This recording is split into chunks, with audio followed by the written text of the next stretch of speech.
All right, what is going on, everybody? How you doing? Welcome to a Monday episode of Talking Buffalo, part of the Blue Wire Network. I am your host, Patrick Moran. Thank you, as always, for locking into the show. Whether you're watching this on our YouTube channel, whether you're listening to this audio podcast version, wherever you listen to your podcast, appreciate you all very, very much. We're going to talk today. I'm solo, by the way. I'm going to talk today about some of the biggest winners and losers from a Buffalo Bills preseason. The only word I could think of to describe that Saturday game at Pittsburgh is a debacle. Just an ugly ass football game for the Buffalo Bills. Fortunately, it was a preseason game, and we're not going to overreact too much to a lot of things that we saw. But I will say this too, folks. I'm also not going to sit here and underreact and act like some of the things that we're seeing on Saturday or last week or throughout training camp, like they're not nothing, or like they are nothing, I should say. They are something. There's some things going on with this football team that is concerning. And we're definitely going to talk about at least a handful of those on this episode of Talking Buffalo today. And again, if you're looking to find out where to follow, I changed a couple handles. That's why I'm talking about this right now at the top on social media, Twitter, Instagram, TikTok. They're all at Patrick Moran TV. And yes, I did say Instagram and TikTok. Up until about a week or so ago, I pretty much used exclusively my Twitter to promote this podcast. But now we're starting to do some video clips and things like that with Instagram and TikTok as well. So make sure you follow us there. Then, of course, on Facebook and YouTube, it is Talking Buffalo Podcast. Just type in the search box, Talking Buffalo Podcast. YouTube side, of course. Please subscribe, like, comment on these shows. That's what helps us grow. It helps the algorithm when it comes to YouTube. So please do that. And I appreciate you guys. Before we get into Saturday's, again, debacle in Pittsburgh, I want to remind people, if you didn't check it out last Thursday, go back and listen or watch on YouTube. I had Catherine Fitzgerald from the Buffalo News and Elena Getzenberg from ESPN.com, both excellent Buffalo Bills beat reporters on the show live from Imperial. That's been part of that live from Imperial series that I've been doing. And I got to tell you, man, that shit is so much fun. Like, I like doing these solo and talking to you when I'm looking right into a camera. And I love having guests on, hooking up on StreamYard or Zoom or however we do it, where you're interviewing somebody. But there's only so much you can get out of a conversation, I believe, anyway, when you're interviewing or having a conversation with somebody through a computer.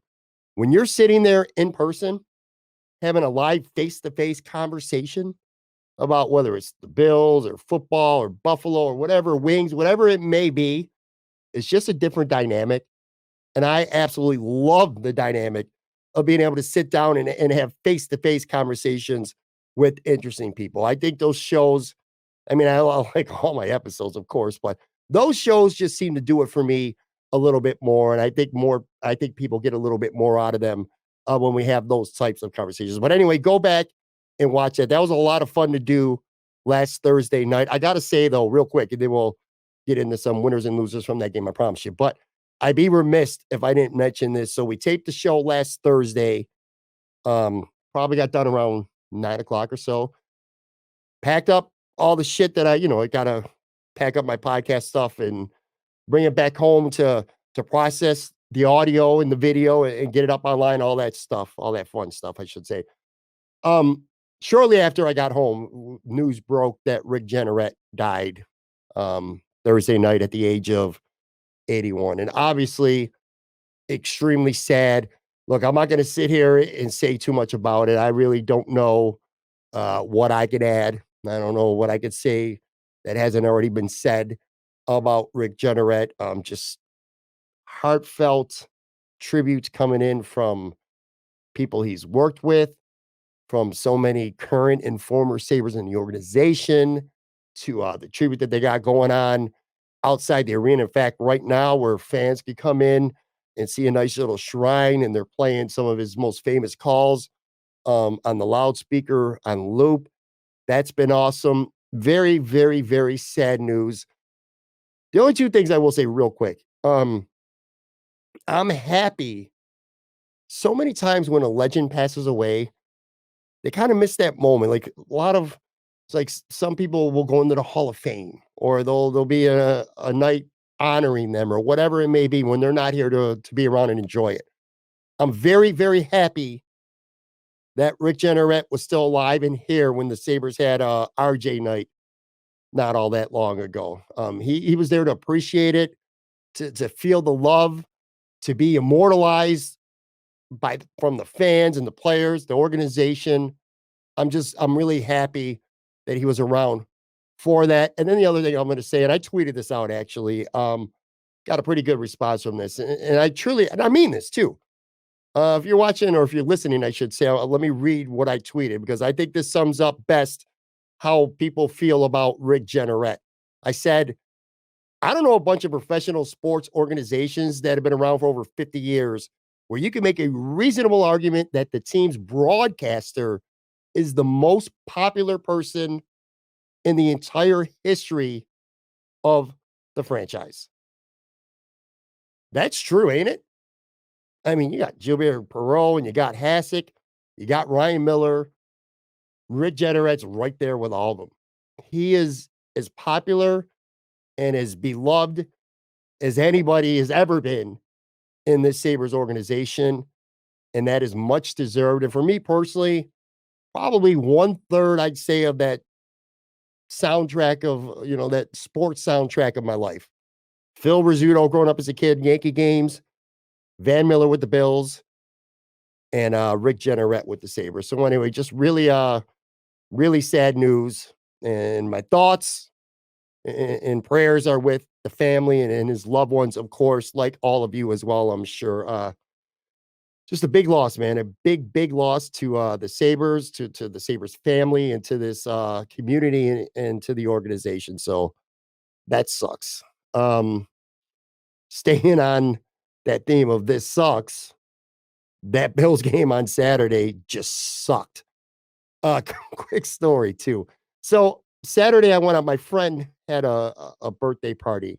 Shout out Kaylee, and I went there with a couple of my buddies. And my buddy Mike was there. It was about maybe an hour before the Bills game, and the plan was to sit there, hang out in the yard, have some drinks, listen to some tunes, shoot the shit with your friends, and then go inside when the Bills game started. At least we were going to go inside, my friend Mike and I, because no one else seemed to have any interest in the Bills preseason game. Anyway, they don't have cable at that house, which is not, it's not really that uncommon nowadays. Many people don't have cable. They've cut cable and they rely on streaming services and stuff like that to watch their shows. Well, the Verizon files went down in that area, so there was no internet either. So there was no way to watch the game there. And I live maybe 10 minutes away from where we went. So my buddy Mike and I made the decision to go back to my house and watch the game. Wish I didn't do that because that shit was not fun. I was having a good time at a party and I left to go watch this absolute debacle. The Buffalo Bills just looked terrible in this game. And yes, preseason. I get it. I know. We talked about this, my buddy and I, Mike, during the game. Thank God I can remember. I'm old enough to remember when the Bills would go to the Super Bowl every year, just how awful they were in the preseason. Because this was bad. Bad. And I'm going to break down, just like I did last week, a handful of winners and a handful of losers. And maybe that's not the best term, but I'm going to keep using it. So basically, it's people who have really helped themselves or positions that really helped themselves this game, or conversely, people or positions that really took a hit, that hurt their stock in this game. And again, I want to admit this. A lot of takes preseason especially are kind of like overreactions. We overreact to things. I get that. I'm going to try not to do that. Like I said, though, I'm not going to underreact either because I'm not going to pretend like some things that we're seeing is not nothing, because it is. And we'll hit on some of those. But I have three, that are definitely not overreactions. I think at this point, they're very warranted and they're very thought out and very measured. It's not a knee-jerk reaction when I talk about these things, because there's 3 problems with the Buffalo Bills right now. Big problems. And I get it. There's 31 teams around the NFL that have problems somewhere on their roster. There is not a flawless roster in the league. There's not a team that is without problems. You know, the Miami Dolphins, their offensive line stinks. The New York Jets, and they're getting a lot of injuries. The New York Jets, their offensive line stinks. There's lots of teams, lots of problems. I get that. But when it comes to the Buffalo Bills, they're no different. They're no exception. And there's definitely 3 things that I want to talk about. The biggest one, or not the biggest one, because they're all equally big to me. Tyrel Dodson is a problem. Middle linebacker is a problem for the Buffalo Bills. When Tremaine Edmonds left for Chicago, man, I remember so well. And look, Tremaine Edmonds is a polarizing former Buffalo Bill. Opinions on him were so strong. Either you love him and you love what he brought to the table, or you said he's very overrated. It doesn't show up in the biggest games. And I think there's a case to be made for both sides. But anyway, to me, what's not even disputable or debatable anymore is his loss is being felt. And I think that was to some extent expected. But the Bills lose Tremaine Edmonds, and they did zilch this offseason to address that. They didn't sign anybody. They didn't draft anybody. Well, they drafted Dorian Williams, but he's not even in the mix to play middle linebacker, at least not this year. So they went into camp with Dotson and Terrell Bernard and Balin Spector, and those are going to be a 3-headed race for seeing who's going to win the starting job. And then AJ Klein's kind of like in the background in the mix somewhere. Well, Dotson has been almost handed this job, in part because Terrell Bernard got hurt, and Balin Spector, for whatever it is, the Bills just, he had 1 practice with the ones, and that was enough. I guess Sean saw enough. That was it. And Dotson has not taken the ball and run with it at all. I think I've been to 5 training camp practices, and I spent a lot of time watching that position during drills, as much as you can during practice. I didn't like what I saw. And I've seen him play before. He could stuff the run at times, and he's lousy in pass coverage. That's the book on Dotson. I don't know what we expected. He was terrible in Pittsburgh Saturday. Awful. He got sealed on that one long run by Warren. I'm pretty sure it was a touchdown that play too as well. He looks awful. And Sean McDermott, who is usually, he doesn't give away too much during press conferences. He had a presser earlier last week, and he was critical of that linebacker position, talking about needing to improve there. And it kind of felt like a direct shot at Dotson. I'm not liking what I see from him. I think middle linebacker is a big problem. Dotson not getting the job done. In fact, AJ Klein ended up playing 2 series with the starters, the 3rd and 4th series on Saturday.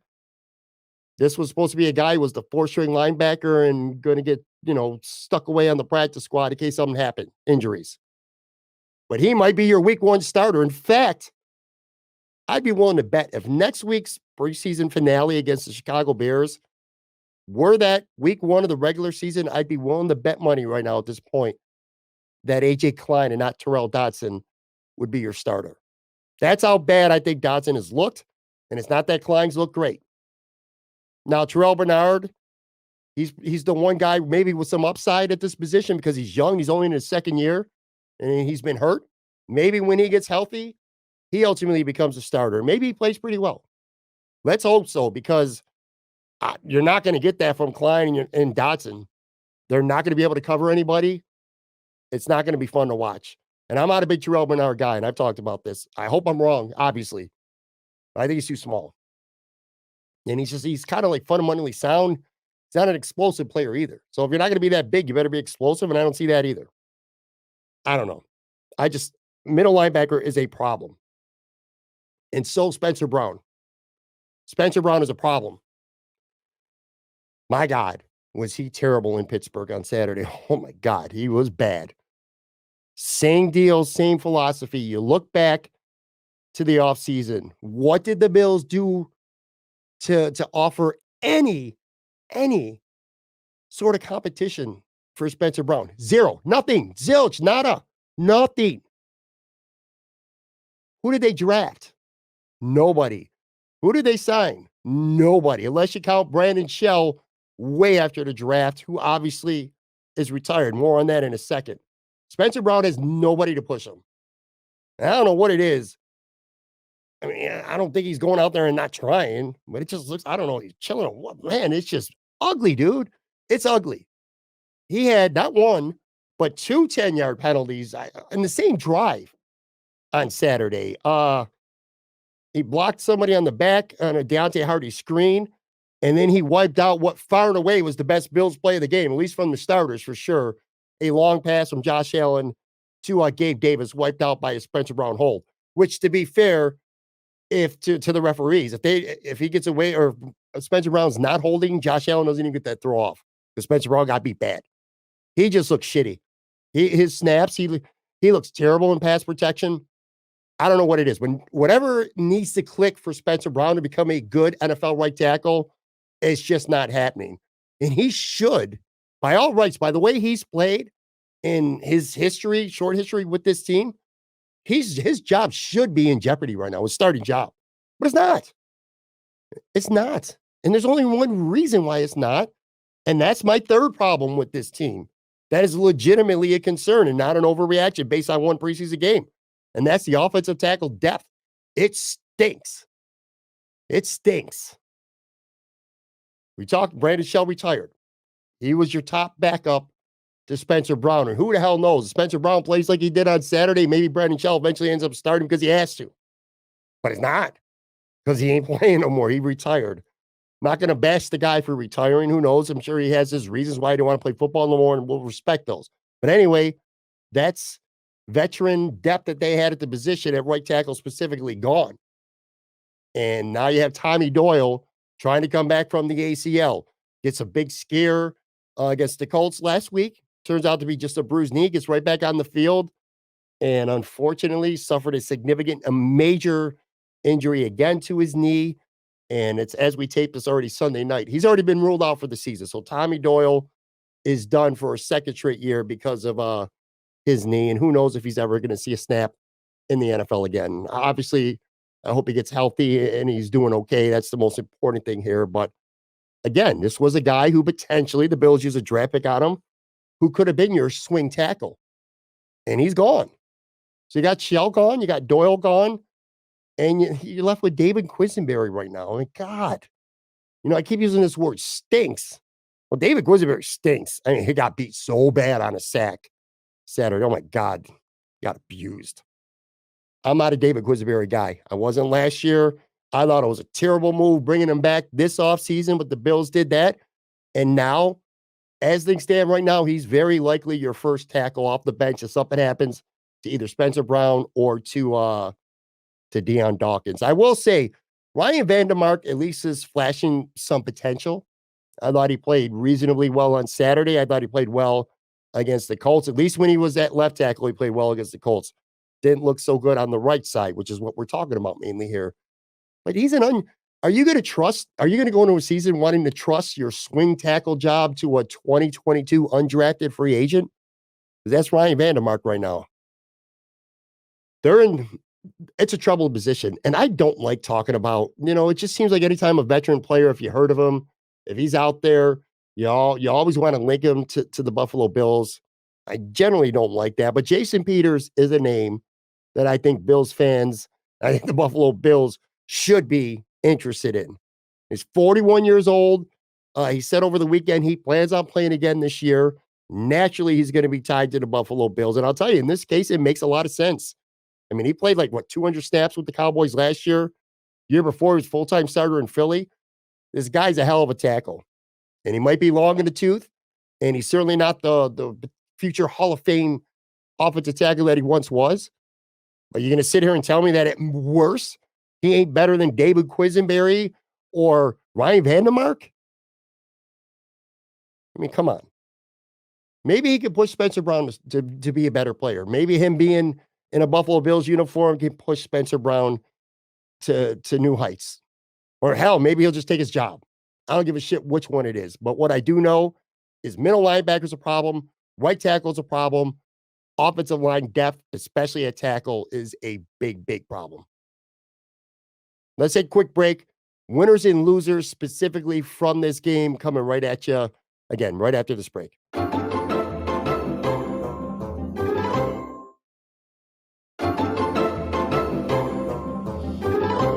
All right, welcome back to Talking Buffalo. Getting into the winners and losers specifically from this debacle in Pittsburgh over the weekend.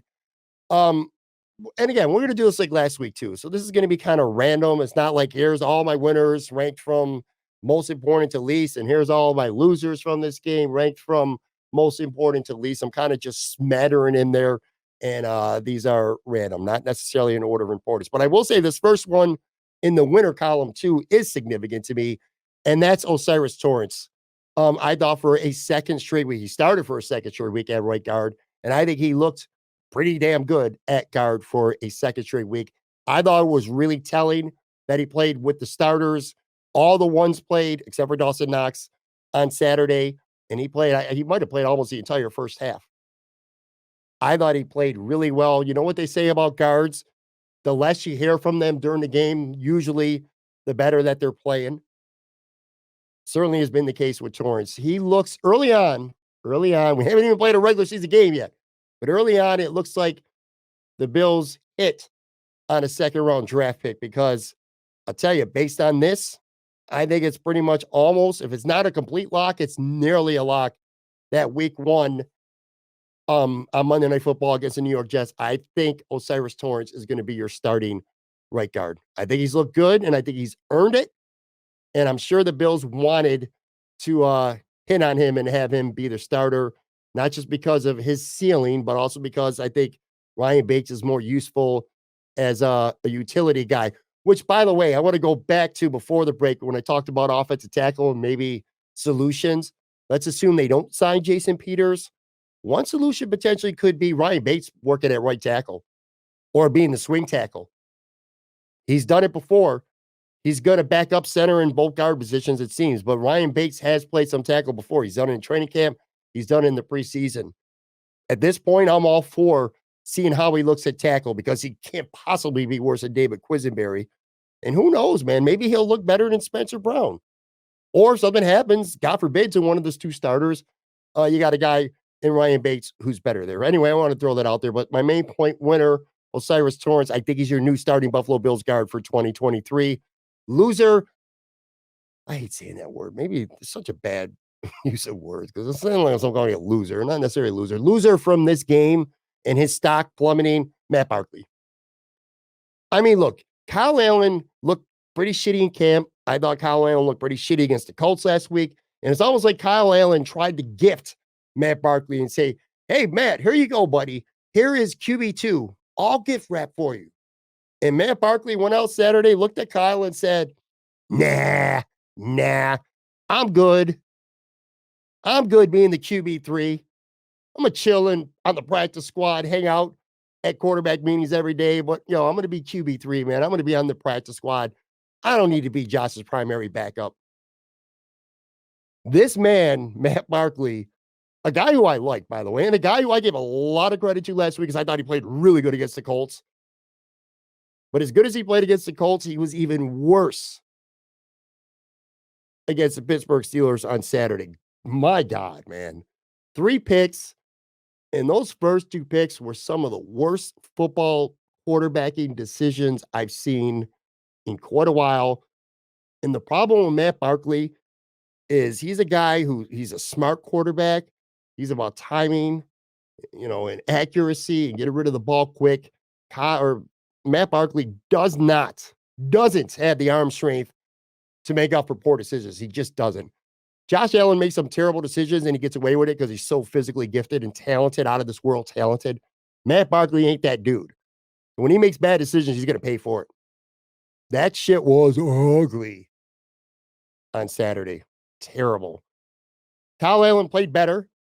It was kind of a flip-flop from the week before when Matt Barkley got out and played with more of the starters or higher up on the depth chart where Kyle Allen played with the threes this week in Pittsburgh. And I thought Kyle Allen played reasonably well. But I'm still my thought process hasn't changed on the Bills' backup quarterbacks right now. I still think there's a reasonable chance that Brandon Mead goes to the outside, and that maybe the QB2 is not even on this roster right now as we're taping this episode of Talking Buffalo. And we talked last week. I'll hit on him again. Case Keenum could be that guy. Could be a reunion coming in Buffalo. He's the 3 in Houston right now.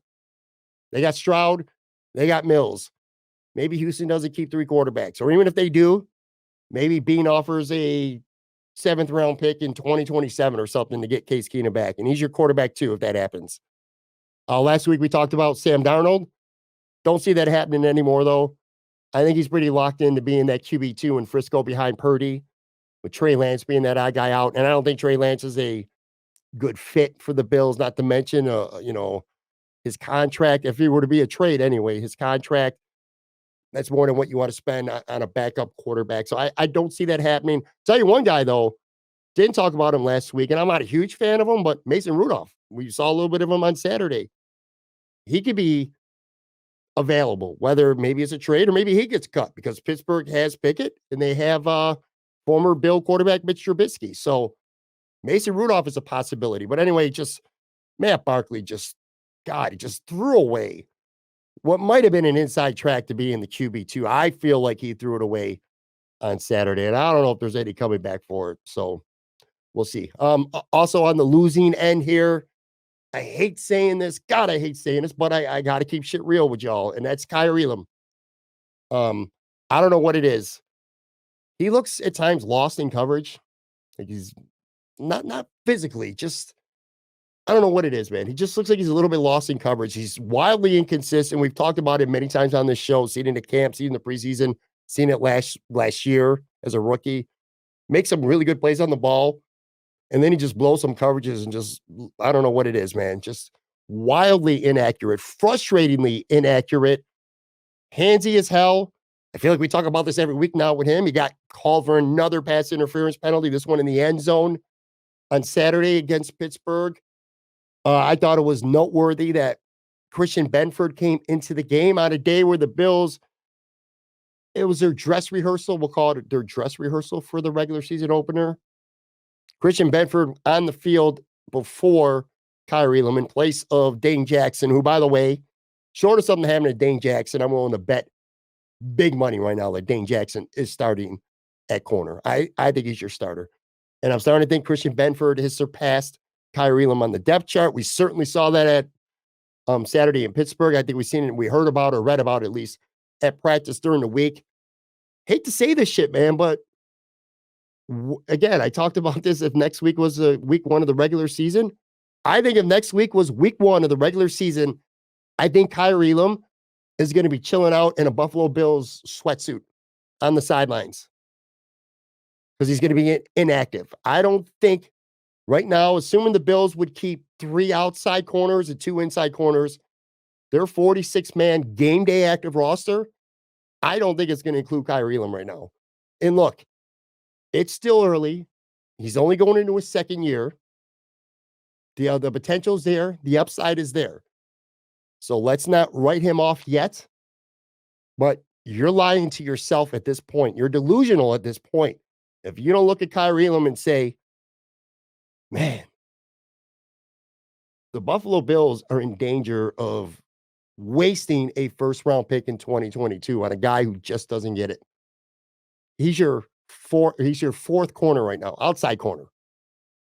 He's 4th on that depth chart. He's behind Trey, behind Dane. He's behind Christian Benford. It's not promising. Anyway, I got him down, obviously, as a loser from Saturday.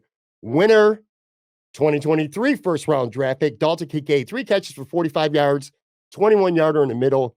Beautiful. I've loved what I've seen from Dalton Kincaid pretty much as the first time I saw him at practice during camp. Didn't really play much at all or do anything against Indy, but he was on the field a lot early on for the Bills.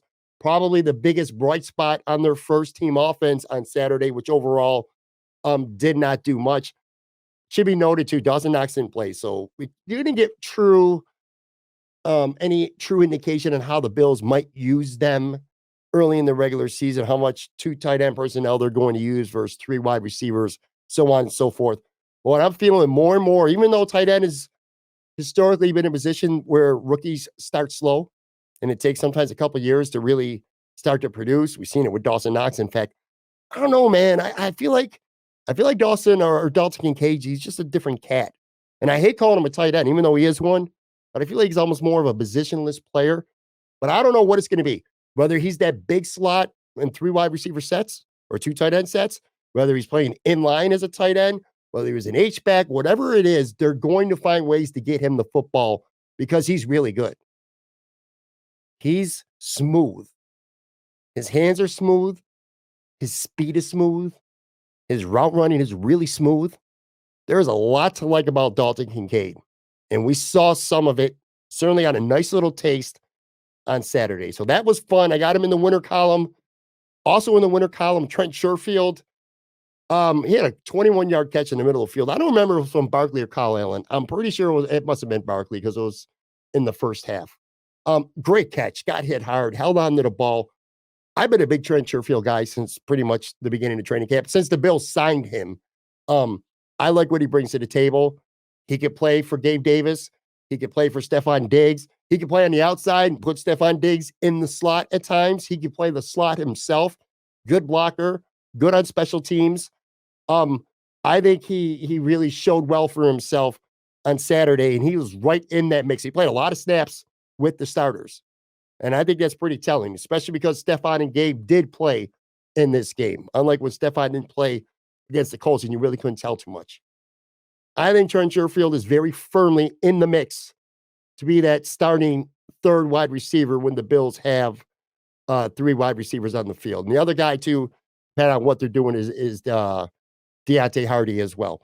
Which brings me to a loser from this game, and that would be Khalil Shakir. It's not that he played bad. I had him in the losing column week 1 against the Colts for a different reason, because he made a great 21-yard catch.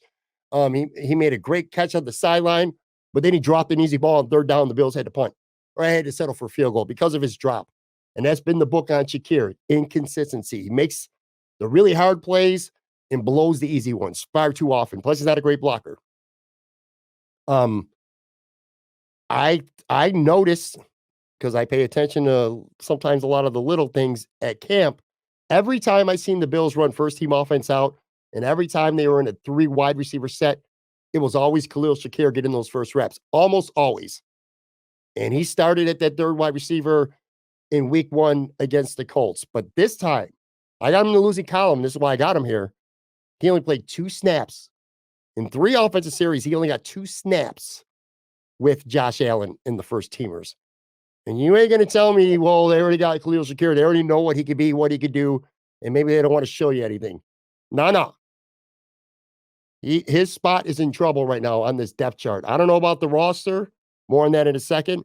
But I think his status in the depth chart is in big trouble. I think Trent Sherfield and Deontay Hardy both might have passed him in the depth chart. So I got him as a loser primarily for that reason. Winner, Justin Shorter. We're going to stick with the receivers here. Scored a touchdown. He looks really good, man. I'm willing to bet you money. Whatever you want to bet, man. Hit me up at Patrick Moran TV on Twitter, and we can bet. I'll give you any odds you want, because your boy is making this roster. Straight up. He's a 5th round pick. The Bills like him. Year 1 of a 4-year cost-controlled, team-friendly contract. A guy that they could develop. A guy I think they believe in. A guy who is big. Play that outside boundary receiver pretty well, and he'll get better. A guy who's really good on special teams, too. He's a lock. He is making this roster. If he got cut for whatever reason, I 100% guarantee you somebody's picking him up on waivers. So if you think maybe the Bills want to keep a different veteran receiver, and because he's only a 5th round rookie, well, you can, and I've heard a couple, don't think this is out of this world, because I've heard people or seen people on Twitter literally say this. If you think the Bills could cut Justin Shorter and he'll clear waivers, only being a 5th round rookie, and then the Bills just put him on the practice squad and develop him, if that's what you're tweeting or what you're thinking, you're nuts. You're nuts. because he's not going to clear waivers. He's straight up not clearing waivers. Then again, it ain't going to matter because he's straight up not going to hit waivers because the Buffalo Bills are not cutting Justin Shorter. He has made this football team. And if it was only 99% before Saturday, Saturday made it 100% on the nose. He ain't going nowhere. Flip side, loser, not because of anything he did wrong, but Andy Isabella. Now, he returned kicks the whole game, or at least most of the game. I know he did anyway. That's good. I still think ultimately they could beat Deontay Hardy, but maybe they wanted to see what they can get out of Andy Isabella there. He had a nice catch for I think it was 19 yards. But I have him in this column for the biggest reason, just like with Khalil Shakir, when the offense, the starters were out there and Josh was out there, he didn't play. He didn't play. So he only got a handful of snaps the whole game, caught that one pass, and then they pretty much got him off the field right after that. Which makes me wonder. It's like, did they get him off the field because, all right, we've seen, what we need to see from him and we want to see some of the younger guys more? Or, and this is what I'm starting to lean towards thinking, they don't want to show him, they don't want to highlight him too much because they don't want attention drawn from around the league. Unlike Justin Shorter, where I said, ain't no way in hell he's getting cut, and there ain't no way in hell he would ever clear waivers if he did. Can't say that about Andy Isabella. That could happen. He could get cut. He could potentially clear waivers, and then the Bills put him on the practice squad. I think that could happen.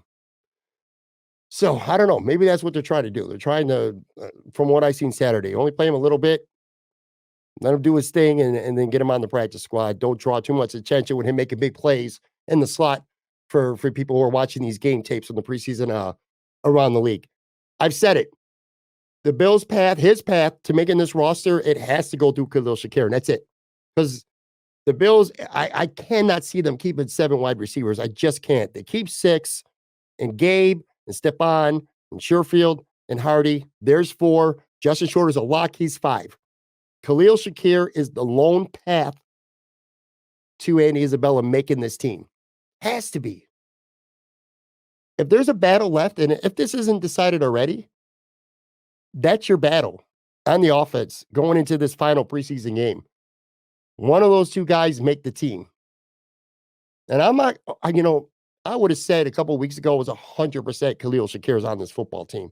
And I still think ultimately the Bills probably do keep him first because he is a 5th-round guy and he's only going into year 2 with this contract. So you got him for 3 years at a pretty cheap rate. You can still develop him more. But his inconsistency and Andy Isabella's speed, and it's not like Andy Isabella is some kind of like Cinderella story, some unknown Brandon Riley guy trying to make this team because of a magical preseason and training camp. This is a former 2nd-round draft pick. He's a big prospect, or he was a big prospect when he came into this league in 2019. You know what I'm saying? So anyway, that is a big battle.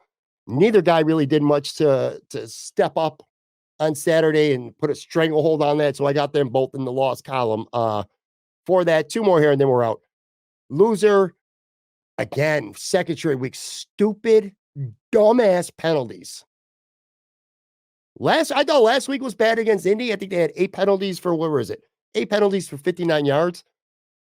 That's freaking child's play compared to how bad and undisciplined this team was with penalties in Pittsburgh. They had 8 penalties in the first half. 13 for the game. 13 penalties for 93 yards. Meanwhile, Pittsburgh just 4 for 26. I don't give a shit if it's a regular season game or if it's just a preseason game where all you really care about is not getting hurt. You already know your starters. It doesn't mean shit to you. All you care about is not getting hurt. I don't care what the circumstance is.